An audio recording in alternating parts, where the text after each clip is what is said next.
The wife of a man whose lifeless body was found at Sandy Street, Kitty, Georgetown on Monday, June 21st, 2022, is pleading for the return of his body for cremation in India.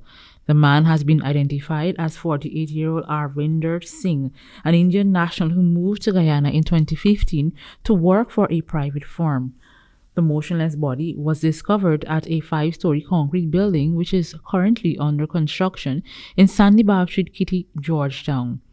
Singh's wife, Rupinder Kaur, is now seeking assistance to get his body back to India so that he can be laid to rest in his homeland.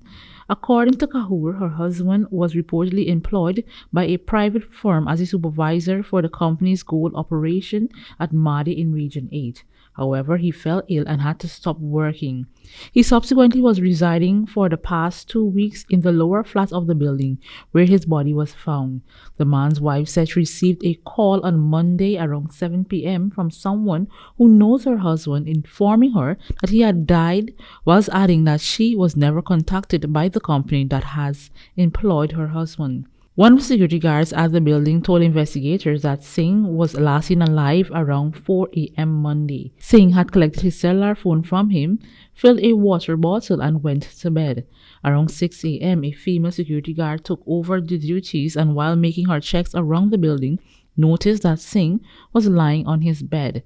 She thought that he was only sleeping, but when it was time for her to be relieved around 6:30 p.m., she noticed that he was still lying in the same position.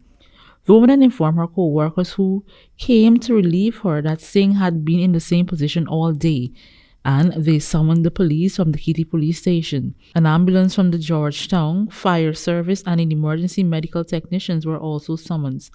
Singh was officially pronounced dead. The body is currently at the Memorial Gardens Funeral Home awaiting a postmortem examination. Meanwhile, Kaur, who resides in India, said that she has no relatives in Guyana and the family is fearful that his body will not be sent back to India. As a result, she's pleading with the government to grant the necessary approval so Singh's body can be transported back to his homeland. Kaur also stated that since her husband came to Guyana in 2015 to work for the company, he only traveled back to India once. For Channel 2 Headline News, Esther Sobers.